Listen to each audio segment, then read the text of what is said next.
Oh my God, where have I been? Well, I haven't been to London to visit the Queen, if that's what you're thinking, but I have been battling bureaucracies. So to start with, Centrelink, who is our government department, decided that I should repay the bereavement payment that they paid to me when I was burying my partner. So backwards and forwards and backwards and forwards and lots of backwards and forwards and calls from a debt collection agency, I finally make them see sense that in fact I took a leave of absence while I was burying my partner, and they waived the debt. Now, following on from that, my leg's been hurting, as you know, it's been hurting for a very long time.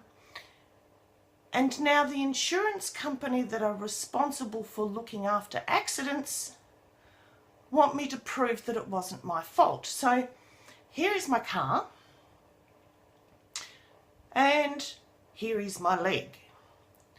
Now, I don't want to get into the ins and outs of it, but my leg was injured 30 years ago. And it's caused damage to all sorts of things. And I have lived with chronic pain and tried to alleviate it through physio, through massage, through osteopaths, through chiropractors. And I get a little bit of relief, but nothing fixes it. And that led me to today's video. I really want to talk about chronic pain and how many people in the world are living with chronic pain, just going about their day-to-day business, and to look at them, they look fine. But underneath, their whole world is being driven by pain.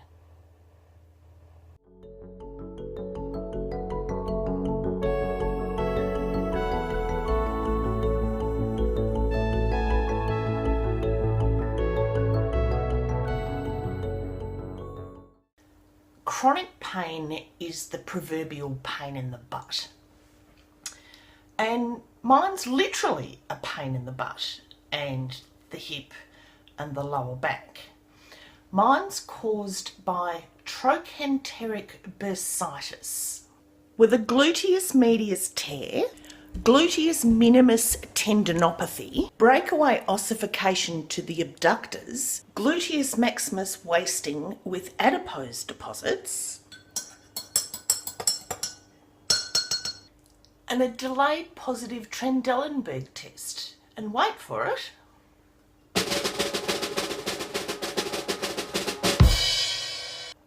pain.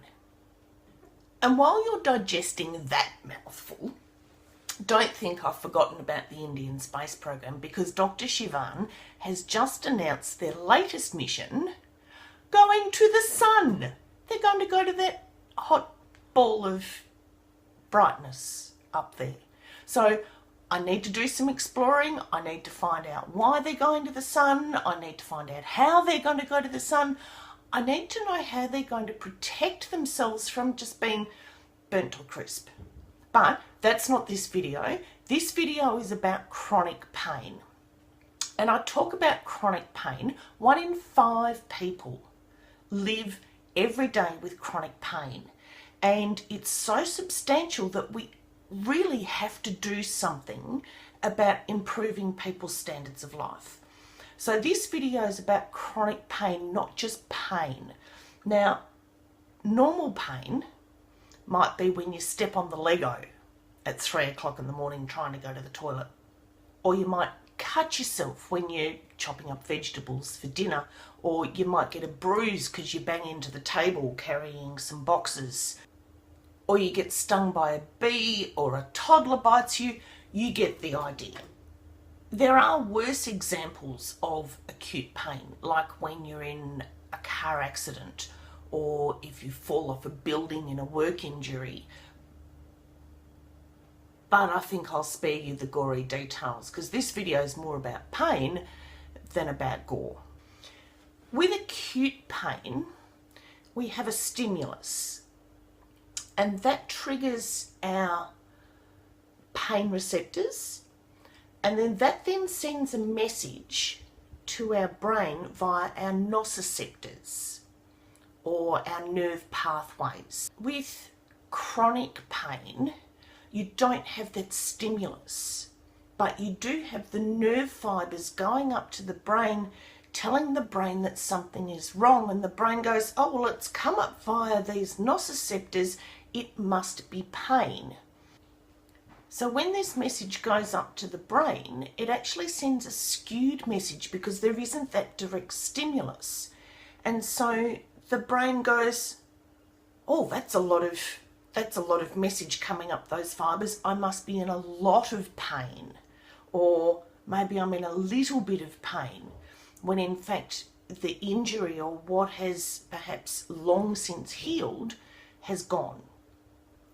Now that we're understanding more about mental health, we actually find that things like depression and anxiety go hand in hand with pain, that our pain has been managed so poorly or so little understood that they've treated the depression and not what's causing the depression, which is being in pain every day. And so we're finding that people are withdrawing from their activities, they're stopping being social creatures, and that's vital for us just being people. We have to be able to interact with other people. We have to be able to go about doing our daily activities. But if we're in pain, we actually stop doing these things. And when we stop doing these things, we lose our sense of self. And that's where the dark demon depression takes a hold. And we get anxious about doing normal things because we know it's going to trigger pain. So this video's perhaps a little bit about how to combat chronic pain and the things that you can do to help it. So the worst chronic pain I have ever seen was from a person who had been burnt. And we would go in and dress the wounds every day. And taking the dressing off hurt. Putting the dressing back on hurt. When they reached up to a cupboard, it hurt. The wound was on their back. Reaching down to tie their shoelaces hurt. Sitting hurt. Lying in bed hurt. Everything hurt. Now, I'll preface this with a little bit about burns. So if you have a partial thickness burn, you've actually not burnt the nerve endings, but they're razzled. And they cause a great deal of pain. But if you get a full thickness burn, you actually burn the ends of the nerve endings and you don't get any pain. So this person had a partial thickness burn and they'd had a skin graft and we were treating the whole area. And it was quite a sizable area, it was probably about so. And it healed, and it healed beautifully. But they were still in the same level of pain. So we would go in and we would apply a topical anaesthetic to the skin. And that lasted maybe 2 or 3 hours. And so they only got relief for a couple of hours at a time, and it was at a spot in the back that they couldn't reach. So there may have been some nerve damage which was causing the pain, but mostly the brain had been wired to think that anything associated with touching that part of the back was going to cause pain. And it's got a name, it's called wind-up pain. And so the brain cranks up any sort of stimulus and registers it as pain. So the brain is what tells us we're in pain, not the part of the body. So the brain gets the message and it goes, I know what that message is, that's pain. And so if we can retrain the brain, maybe, just maybe, we can tell the brain that some of this stimulus that we're getting is not in fact pain. But in 1996, a drug called OxyContin came on the market, and it was a game changer. Quick fix, take the pill, your pain's gone. And so all of these therapies, all of these mindfulness type therapies just went on the back burner because you could take a pill and your pain would be gone. But it actually didn't correct the signalling, it didn't correct the pain. As soon as the pill wore off, the pain was back with just as much intensity. So how bad the pain is depends on what our brain determines. So if we tell ourselves, oh, it's nothing, or I'm going to see the grandkids and nothing's going to stop me from seeing the grandkids, or no, I'm coping really well with this pain, the pain will actually be registered as less than if we do what's called catastrophizing. So if we consider that every movement, every touch is a catastrophe because touching me is going to hurt, so don't touch me, and we catastrophize it, then the pain, the same pain that may be manageable, is actually much worse. And everybody's different, everybody's circumstances are different. But if we can retrain the brain from catastrophizing to coping, we actually reduce the level of pain. So I want to put a disclaimer in here. This is just for chronic pain that has been fully investigated. If you've got acute pain and it's not just from standing on the Lego, I want you to go and see your healthcare professional. Pain is our body's way of telling us that something has happened and we need to guard an area, or that an area is having something wrong. So standing on the Lego really hurts, but it's not going to do you any damage and the pain will go away. Don't dismiss every pain like standing on the Lego, because pain is our body's way of telling us that something is wrong and needs attending to. So please go and see your healthcare professional if you have a new pain, or if you've got a pain that you can't manage.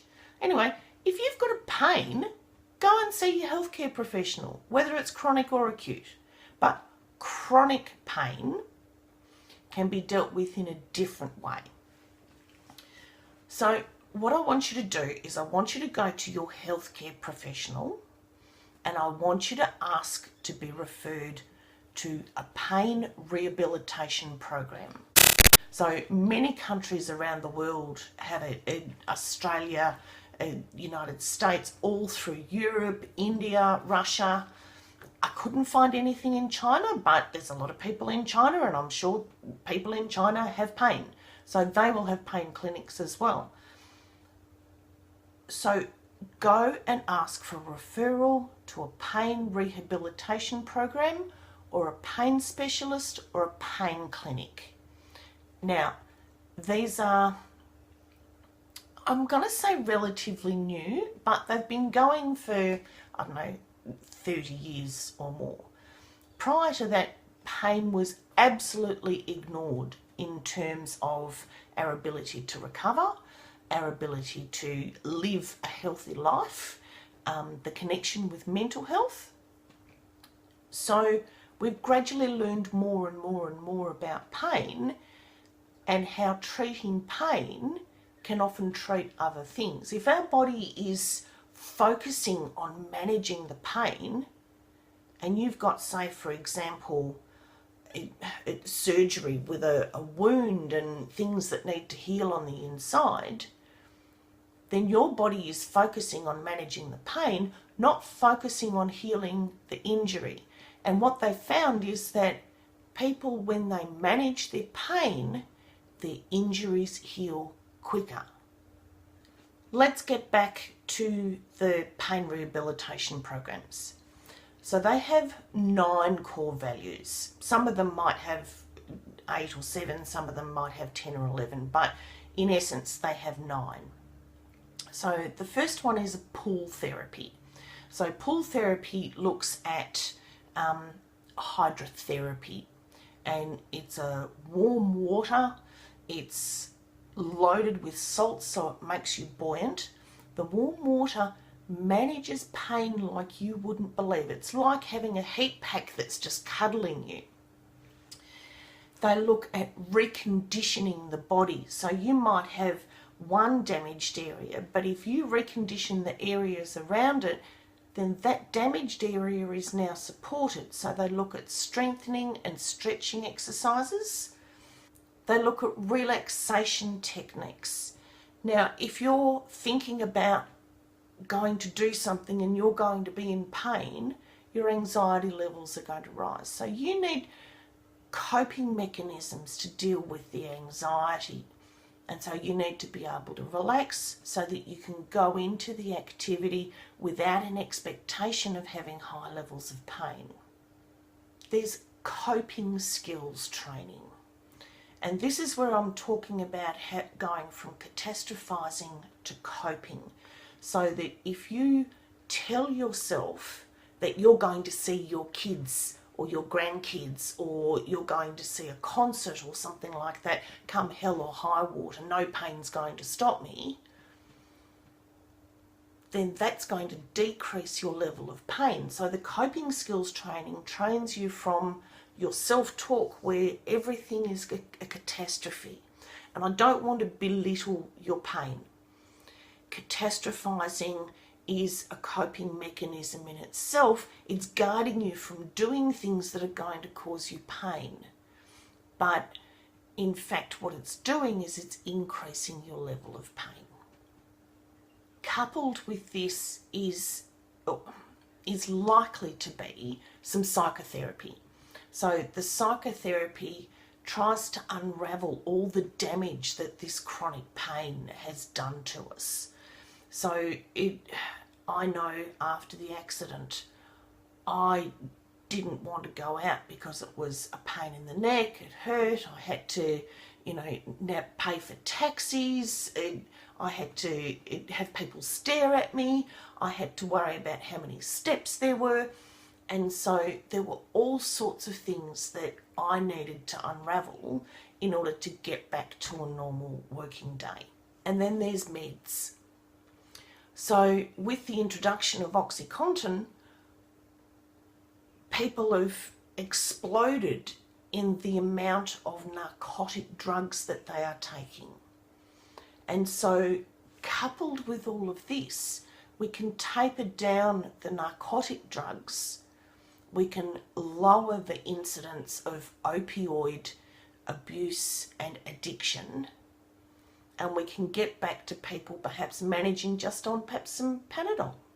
The last part is getting people back into a healthy, balanced lifestyle.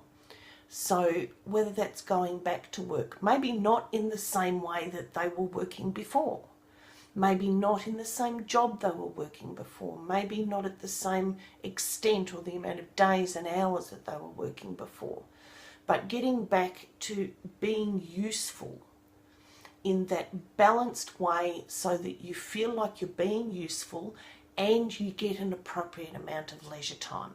So these programs, in a nutshell, are designed to give you back your life.